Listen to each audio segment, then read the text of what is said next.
Good morning, dear students. Here now I am presenting to you the next lecture of Chapter 2 History. In our previous lecture, we had discussed about the different battles and different invaders who have come to the India in the past time. Okay. Last lecture में हमने discuss किया था कि किस तरह से कुछ आक्रमणकारी जैसे मोहम्मद गौरी गजनवी भारत में आए और कैसे यहाँ पर उन्होंने लूटपाट करी और अपना राज्य यहाँ पर शासन शुरू किया. Today we will continue with the chapter and today's topic is a closer look the Cholas. आज यहाँ पर हम चोल वंश का जो शासन था उसके बारे में थोड़ा डिटेल में डिस्कस करेंगे. Now continue. From Udaipur to Tanjore. How did the Cholas rise to power? Chola वंश का जो शासन था वो कैसे सत्ता में आया? A minor chiefly family known as the Mutriyar held power in the Kaveri delta. ये पहले एक बहुत ही छोटी इस तरह की फैमिली थी जिसे मुत्रियार कहा जाता था और जो कि कावेरी डेल्टा पर निवास करती थी. They were subordinate to the Pallava king of Kanchipuram और वो पल्लव राजाओं के उत्तराधिकारी बाद में हुए जो कि कांचीपुरम में थे. Vijayalaya who belong to the ancient chiefly family of the Cholas from Udaipur captured the delta from the Muttaraiyar in the middle of the 9th century. और इसी के साथ विजयालय जो कि उनके एंशियंट चोलास जो कि उदयपुर से संबंधित थे उन्होंने जो डेल्टा का एरिया था जो कि मुरत्तियार था मिडिल में उसमें 9th सेंचुरी में उस पर कब्जा किया.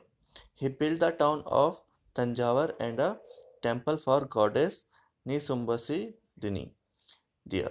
और उसके बाद जब उन्होंने वहाँ पर कब्जा किया तो उन्होंने तंजावर शहर में एक मंदिर का निर्माण कराया जिसमें देवी निसुम्ब सुदिनी की आराधना वो किया करते थे. The successor of Vijayalaya conquered neighbouring region and the kingdom grew in size and power. और धीरे धीरे उसके उत्तराधिकारी विजयाला के अपने पड़ोसी राज्यों से उन्होंने युद्ध करा और धीरे धीरे अपना साम्राज्य वो बढ़ाते गए. The Pandyan and the Palwa territories to the south and the north were made part of this kingdom. और इसी के साथ पांडे और पल्ला जो राज्य थे उनकी भी कुछ सीमाएं इन्होंने अपने शासन काल में राज्य में मिला ली थी.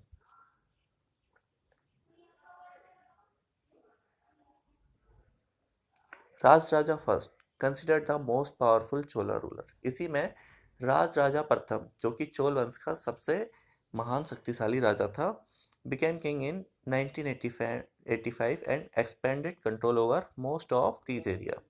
1985 में वो राजा बना और लगभग उसने यहाँ के आसपास के सभी इलाकों पर अपना कब्जा कर लिया था. He also reorganized the administration of the empire. और इसी के साथ उसने अपने शासन के काम काज करने के तरीकों में भी काफ़ी बदलाव किए.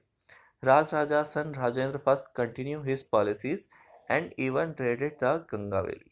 और राज राजा के जो बेटे राज राजा प्रथम हुए उन्होंने भी उनकी पॉलिसी को आगे बढ़ाया और गंगा के घाटी तक अपने साम्राज्य को बढ़ा लिया था.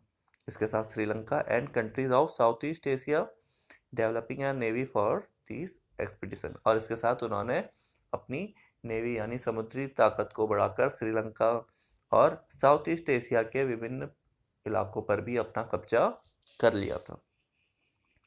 Splendid temples and bronze sculpture. अब यहाँ पे कुछ शानदार मंदिर और ब्रॉन्ज यानी उस समय जो तांबे कांसे के बने हुए मूर्ति होते थे उनका यहाँ पर उल्लेख किया है. The big temple of Thanjavur and Gangaikonda Cholapuram built by Raja Raja and Rajendra are architectural and sculptural marvel. यहाँ पे तंजावर और गंगा कोयंडा में चोलापुरम में कुछ बहुत ही शानदार मंदिर राज राजा और राजेंद्र के द्वारा बनाए गए थे. Chola temple often became the nuclei of settlements which grow around them. ये चोला मंदिर शहरों का केंद्र बने जिनके आसपास पूरा शहर बसा करता था. This were centre of craft production. और इसी मंदिर के आसपास लोग अलग अलग तरह की शिल्प कलाएं काश्तकारी और अलग अलग तरह की चित्रकारी के उद्योग धंधे लगाते थे। Temples were also endowed with land by rulers as well as by others. और मंदिरों को राजाओं और अन्य अमीर लोगों के द्वारा भी जमीन दान में मिला करती थी। The produce of this land went to maintain all the specialists who work at the temple and very often lived near it। और इस मंदिरों पर ज़्यादातर उनका अधिकार होता था जो कि इस मंदिर की देखभाल करते थे और इसके आसपास कामकाज किया करते थे, like priest, garland makers, cook, sweeper, musician, dancer, जिसमें पुजारी, माली, भोजन बनाने वाले, डांसर इत्यादि हुआ करते थे। In other words, temples were not only place of worship, they were the hub of the economy। और इसी तरह से जो मंदिर थे वो सिर्फ पूजा पाठ का स्थल ही नहीं थे बल्कि पूरी इकोनॉमी को चलाने के वाले स्थान भी थे। Social and cultural life as well, और इसके साथ वो सामाजिक और कल्चरल लाइफ का भी केंद्र थे। Amongst the craft associated with temples, the making of bronze images was the most distinctive। और इसी के साथ उस समय जो ब्रॉन्ज इमेजेस यानी कांसे का जो मूर्ति कला का निर्माण था वो काफ़ी उत्कृष्ट हुआ करता था। Chola bronze images are considered amongst the finest in the world. और इसीलिए चोल शासनकाल में बनी हुई मूर्तियाँ उस समय बहुत ही प्रसिद्ध थी।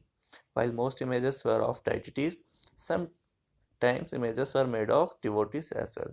जिसमें ज़्यादातर जो मूर्तियाँ थी वो देवी देवताओं की होती थी जबकि कुछ मूर्तियाँ उनके पुजारियों की भी हुआ करती थी। ओके, यहीं पे आप एक एग्जांपल देख सकते हैं कितनी सुंदर मूर्ति यहाँ पर बनी हुई है। Okay, so dear student, this is for today. What is your homework? Just revise your work and if there is any doubt and confusion you can ask it to me. Okay, thank you, have a good day.